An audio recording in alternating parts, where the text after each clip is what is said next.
जन हुंकार के इस एपिसोड में आप सभी का बहुत बहुत स्वागत है। मैं हूं महेश बहुगुणा। आप देख रहे जन हुंकार एपिसोड। आपके ज्ञान के लिए, आपके नॉलेज के लिए बताएंगे आप फैसला आपका सुप्रीम कोर्ट का सोशल मीडिया और व्हाट्सएप को लेकर के आया एक चौंका देने वाला फैसला। क्या कहेंगे आप? होना चाहिए नहीं?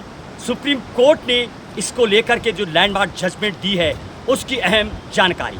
सुप्रीम कोर्ट के सामने जब एक महिला डॉक्टर्स ने रिक्वेस्ट की व्हाट्सएप को लेकर के, महिला डेली अपने पेशेंट से बात करती थी और जब व्हाट्सएप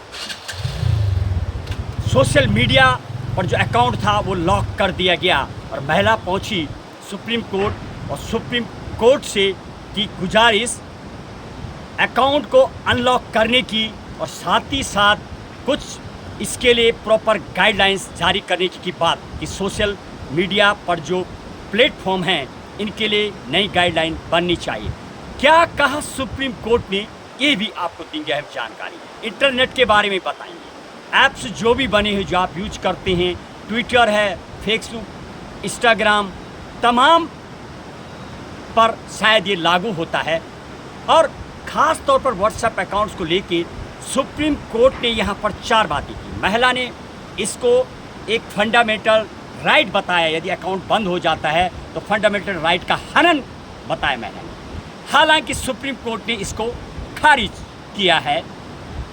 और यदि संविधान की मैं बात करूं, कानून की बात करूं, तो इंटरनेट चलाना आर्टिकल 19 में एक आपका मौलिक अधिकार है। लेकिन इंटरनेट चलाना मौलिक अधिकार है। यदि आपका अकाउंट फेसबुक पर, इंस्टाग्राम पर या व्हाट्सएप पर ब्लॉक हो जाता है तो क्या होगा यदि ब्लॉक हो जाता है?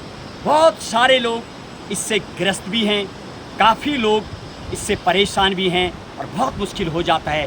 कई लोगों को बिजनेस लॉस हो जाता है। और यही कह के डॉक्टर्स महिला जब सुप्रीम कोर्ट में पहुंची तो सुप्रीम कोर्ट का जो चौंका देने वाला फैसला आया।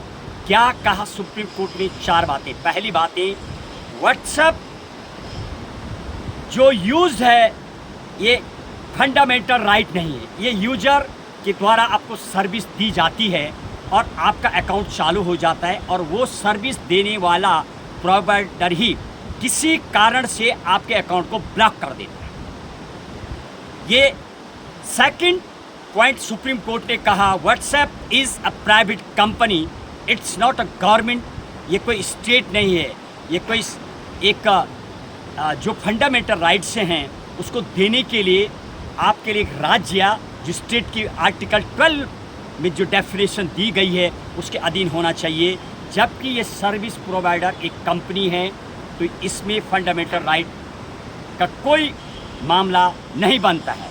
साथ में सुप्रीम कोर्ट ने तीसरा पॉइंट, यदि आपका अकाउंट बंद हो जाता है तो आप दूसरा ऐप का इस्तेमाल आपको करना चाहिए और कर सकते हैं। और शायद ये भी चौंका देने वाली लाइन सुप्रीम कोर्ट ने कही है।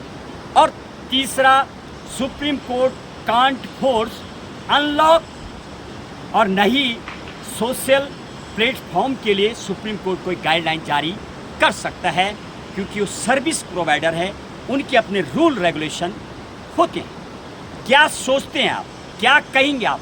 और सुप्रीम कोर्ट ने पूरा डिनाई कर दिया है और कहा है ये आपका मौलिक अधिकार नहीं है। इंटरनेट चलाना आर्टिकल 19A में आपका मौलिक अधिकार है। लेकिन जिस तरह से प्रेस, इंटरनेट, झंडा फहराना, ये सब आपके मौलिक अधिकार है आर्टिकल 19 में। इंटरनेट चलाना तो माना है, लेकिन ऐप्स जब ब्लॉक कर देता है तो उसके लिए गाइडलाइन जारी नहीं हो सकती। अब सुप्रीम कोर्ट का जो फैसला आया है, क्या कहेंगे आप? क्या फैसला बिल्कुल सही है? कई सुप्रीम कोर्ट के चौंका देने वाले फैसले भी इसको कहा जा सकता है। यदि लोगों के अकाउंट बंद होंगे तो कहीं ना कहीं यदि सुप्रीम कोर्ट चाहे, हालांकि इसके लिए सरकार का जो भाग 20 आर्टिकल 368 जो कानून बनाने की प्रक्रिया राज्यसभा, लोकसभा और राष्ट्रपति के सिग्नेचर सरकार के द्वारा इसके लिए अमेंडमेंट लाया जा सकता है और एक नई गाइडलाइन तैयार की जा सकती है। सुप्रीम कोर्ट ने इस केस को खारिज करते हुए यही कहा है। कोई अब क्या इसके लिए गाइडलाइन बनेगी, इस पर कोई आगे टिप्पणी करने के लिए सुप्रीम कोर्ट ने फिलहाल तो मना किया है। क्या गाइडलाइन बननी चाहिए? क्या सुप्रीम कोर्ट का फैसला बिल्कुल सही है? बताएंगे आप फैसला आपका। कीजिए इंतज़ार अगले एपिसोड का। जय हिंद, जय भारत।